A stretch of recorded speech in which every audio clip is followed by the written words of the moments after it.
yogis, this is Laura over from the Wellness Nook, and today we're going to be discussing downward facing dog.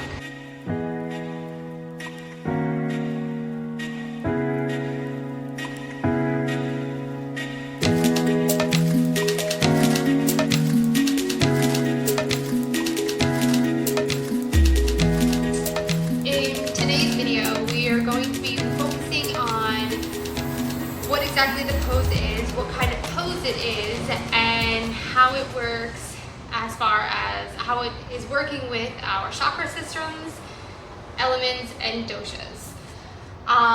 This is part of a series of a few videos I'm making for Downward Dog where we're really kind of unpacking different things like the alignment, the benefits, and all those different things. So I can link to those videos in the description as everything kind of comes out. Okay, so today we're discussing the basic of the pose, Adho Mukha Svanasana, downward facing dog. It's a pretty common and a really frequently seen asana that we've probably all done at some point, and it's probably underappreciated. It's kind of this amazing all-encompassing asana. So downward facing dog it's an inversion pose. It's the type of pose it is sometimes people kind of confuse it thinking it's like a forward fold, which does has aspects of a forward fold.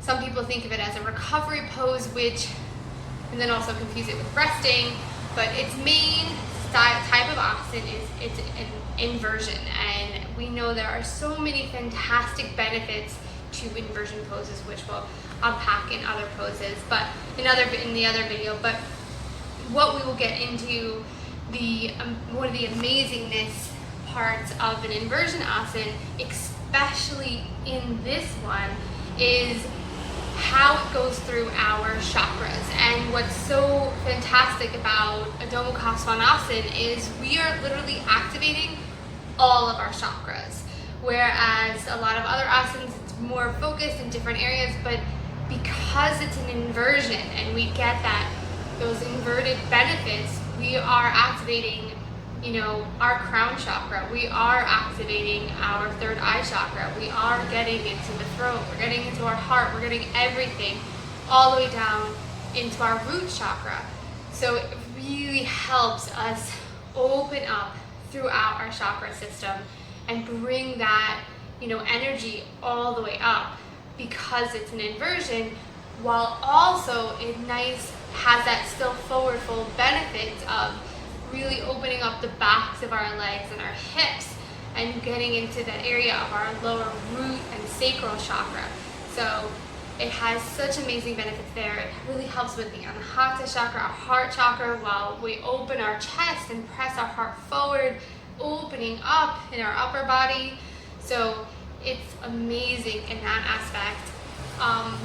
Because it opens up into all of our chakras, and we start looking at through the lens of doshas, the vata, pitta, and kapha, it actually affects all of them.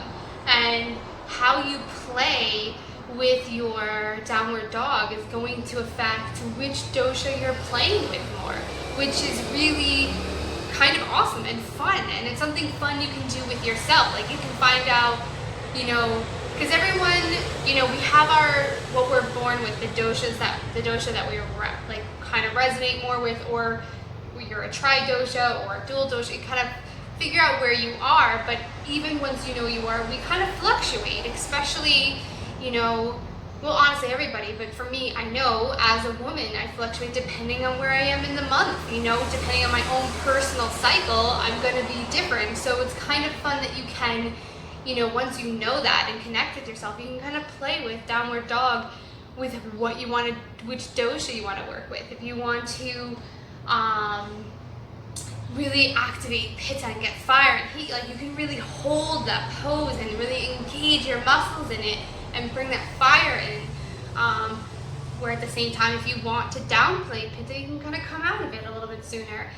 With vata, you can play with movement in your downward dog. You don't have to be really solid and still and strong in the pose like if you're working with pitta, but You can be more fluid and airy and ether and work with all of that, you know, with your vata into your downward facing dog. And then with kapha, just ground, you know, like it's such a grounding asana, because not only, you know, we're normally bipeds, we're normally with just our 2 feet grounding into the earth, but in our downward dog, we're grounding not just with our feet, but with our hands, so we can really let ourselves ground and sink into the earth and connect with that part of ourselves.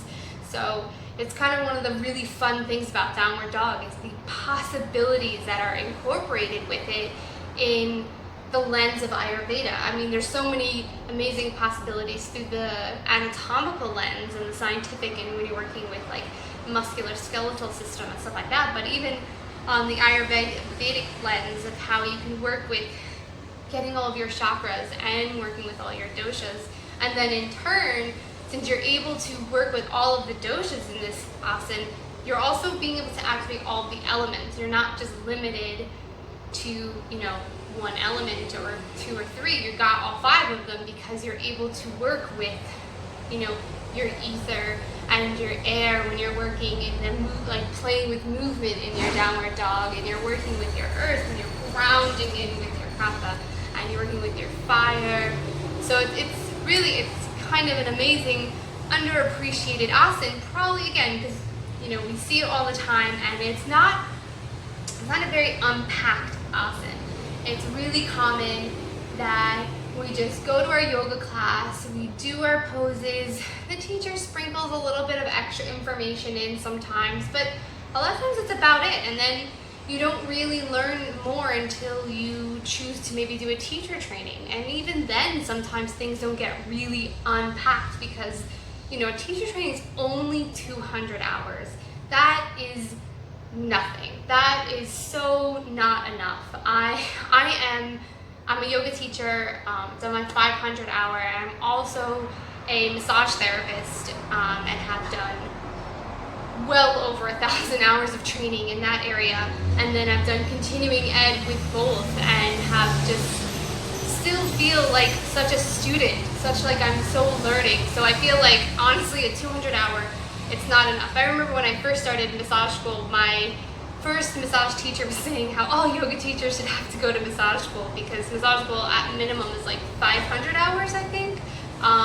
Mine was over 1,000, but I think at minimum they're like 500 hours. So it's like, yeah, these 200 hours, it's nothing. It's quick. You can do it in a month. So sometimes you don't have the opportunity to really unpack, especially every particular asana. So I want to take this opportunity to try to work on that. So that's what this video series is going to be for. So please stay tuned. Please subscribe and ring the bell so you can get notified when I upload the videos.